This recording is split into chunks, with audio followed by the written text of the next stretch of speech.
मंडळी धड एका विहिरीत तर हातपाय आणि डोकं दुसऱ्या विहिरीत, अशी क्रूर हत्या झाली बीडच्या 19 वर्षीय तरुण माऊलीची। या घटनेच्या बातमीनं अनेकांच्या काळजाचा थरकाप उडाला। काल आपण त्या संदर्भात एक सविस्तर व्हिडिओ बनवलाच आहे। पण मृतदेह सापडून आठवडा उलटला तरी पोलिसांना या प्रकरणातील खुनी सापडत नव्हता। पण आता अखेर या हत्येचा आता उलगडा झालेला आहे।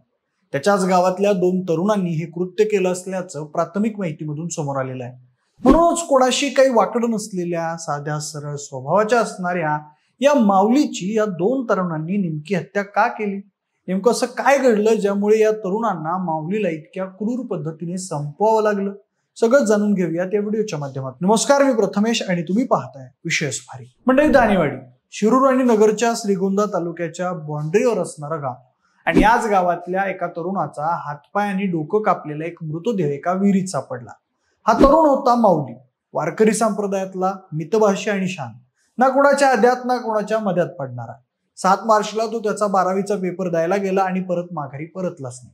9 मार्चला तो बेपत्ता असल्याची तक्रार त्याच्या घरच्यांनी पोलिसांना दिली।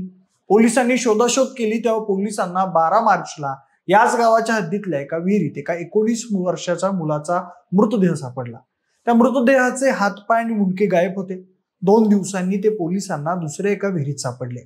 माऊली गव्हाणेच्या आईनं त्याच्या डाव्या कानातील बाळीवरून तो मृतदेह आपल्या बेपत्ता मुलाचाच असल्याचं सांगितलं। पण त्याच्या आईने मृतदेह पाहताच एकच टाव फोडला आणि एवढा काय गुन्हा केला की एवढ्या निर्दयीपणे आमच्या बाळाला मारलं, असा सवाल करत त्यावेळी तिने आक्रोश केला।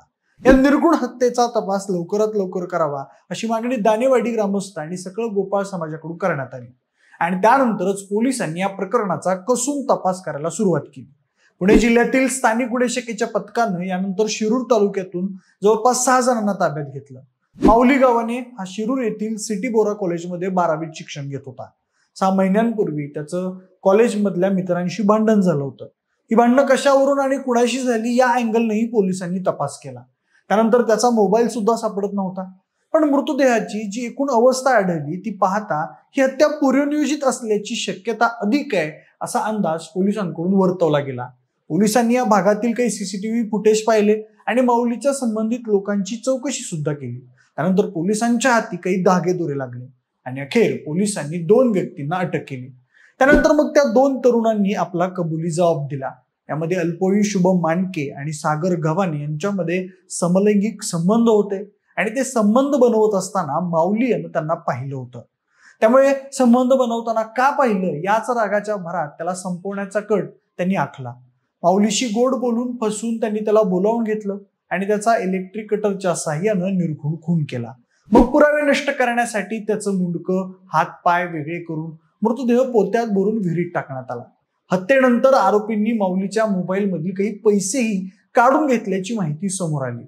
बाकी आता हे संपूर्ण प्रकरण पूर्णपणे वैयक्तिक वादावर आधारित आहे का, त्यामागे काय आणखी मोठी कारण आहेत का, याचा शोध घेण्याचं काम पोलीस करतायत। 16 मार्च रोजी स्थानिक गुन्हे शाखेच्या पथकानं तांत्रिक तपास आणि गुप्त माहितीच्या आधारे सागर गव्हाणे याला ताब्यात घेतलंय।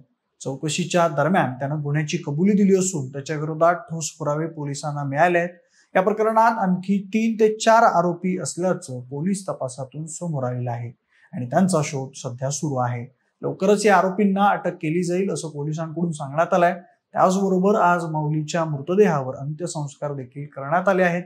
पण मंडळी, 19-20 वर्षाची पोरं इतक्या क्षुल्लक कारणावरून अशा पद्धतीचा निर्घृण आणि क्रूरपणे खून करतात, अशा पद्धतीची मानसिकता, अशा पद्धतीची क्रूरता यांच्यामध्ये कुठून जन्माला आली हा प्रश्न या निमित्ताने नक्कीच उभा राहतो। समाज म्हणून आपण नवीन पिढी घडवण्यात कुठेतरी मागं पडतोय का, याबद्दल तुमचं म्हणणं काय आहे आम्हाला कमेंट बॉक्समध्ये नक्की कळवा।